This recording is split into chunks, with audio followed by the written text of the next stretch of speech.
Hello दोस्तों, नमस्कार। आप सभी को मेरे यूट्यूब चैनल में स्वागत है। और आज हम बात करेंगे मनी मैनेजमेंट के बारे में।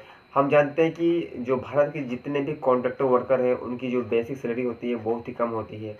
और इन पैसों से घर चलाना, परिवार चलाना, बच्चों की पढ़ाई लिखाई, अपना भविष्य के लिए कुछ पैसे बचाना, किसी की शादी ब्याह में अटेंड होना, या अपने बेटी की शादी कर देना, या खुद का शादी करना बहुत ही मुश्किल होता है। और तो कैसे हम जानें या फिर कैसे हम इस पैसे को मैनेज करें, आज की हम इस वीडियो में सीखेंगे। इस वीडियो में हम कुछ फाइनेंशियल गुरु और चैट जीपीटी की मदद से हम जानेंगे कि कैसे हम पैसे को मैनेज कर सकते हैं। इस वीडियो में हमें ये भी सीखेंगे कि हमें कहाँ पर कितना पैसा लगाना चाहिए।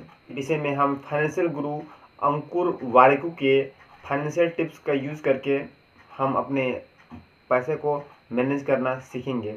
ये जो अंकुर वारिकू है, ये फाइनेंशियल और इन्वेस्टिंग की दुनिया में एक जाने माने व्यक्ति हैं और काफ़ी अच्छी सलाह देते हैं पैसे को इन्वेस्ट करने के लिए। आप इनकी वीडियो यूट्यूब में भी सर्च कर सकते हैं। अंकुर वारिकू ने टॉप 3 बुक्स लिखी है, जिनको आप पढ़ के भी आप अपने जीवन में फाइनेंशियल मूल बिंदु हैं आप उन्हें जान सकते हैं। उनका जो पहला बुक है वो है आपका डू इफिक्स इट। उसका जो सेकंड बुक है वो है गेट इपिक इट डन। और उनकी जो तीसरी बुक है वो है आपका मेक इपिक मनी। अंकुर वारिकू एक बेस्ट सेलर लेखक हैं और इनसे हम सीखेंगे कि कैसे हम पैसे को मैनेज करना सीखेंगे।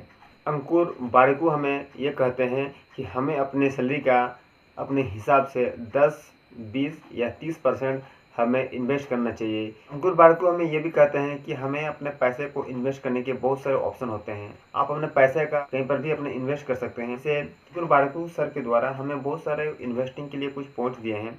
मैं आपको मेरा कुछ नोटबुक में उनमें नोट किया हूँ और आपके साथ में टिप्स है वो आपको शेयर कर रहा हूँ कि हमें अपने पैसे को कहाँ कहाँ पर इन्वेस्ट करना चाहिए। तो अंकुर वारिकू के अनुसार उन्होंने जो पहला अपना जो पैसा इन्वेस्ट करते हैं, जो प्राय आदमी करते हैं, वो है आपका एफडी यानी कि फिक्स डिपॉजिट। और अंकुर वारिकू कहते हैं कि हमें फिक्स डिपॉजिट पर मात्र 6% ही हमें ब्याज मिलता है।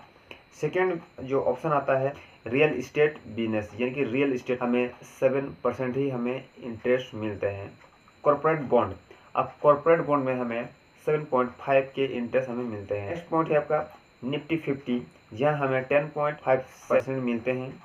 और नेक्स्ट है आपका मिड कैप 100, यानी आपका यहाँ पर 14.24% हमें इंटरेस्ट के तौर पर मिलते हैं।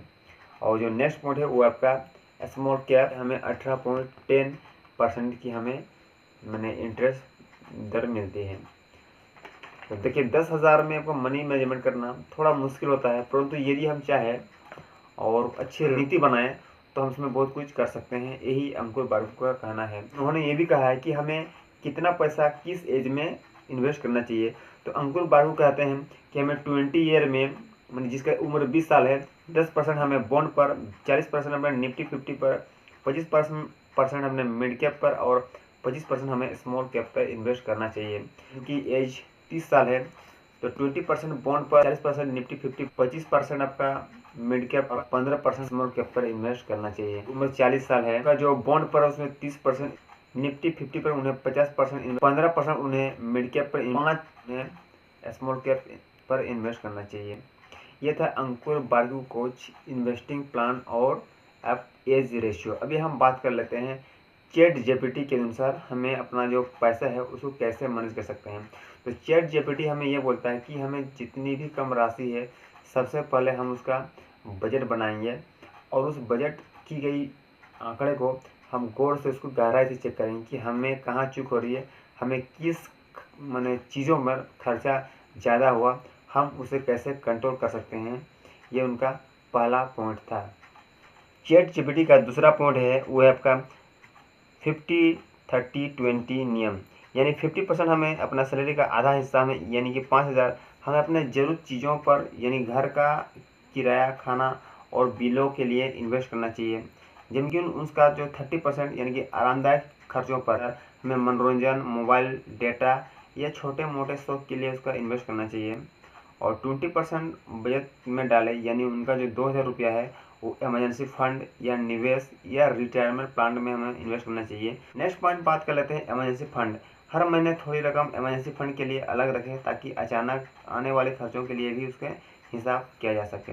नेक्स्ट पॉइंट है आपका कर्ज से बचे। ये कोई भी कर्ज है तो उसे जल्दी से चुका दें और कोशिश करें कि उसमें दूसरा छोटे मोटे लोन ना लें। नेक्स्ट पॉइंट है आपका लक्ष्य तय करें। भविष्य के लिए छोटे बड़े जो फाइनेंशियल गोल हैं उन्हें सेट करें। जैसे मुझे साल में 10,000 जमा करना है, मुझे साल में 20,000 रुपये जमा करना है, या कुछ बड़ा सामान खरीदना है, तो ये सब आप कर सकते हैं।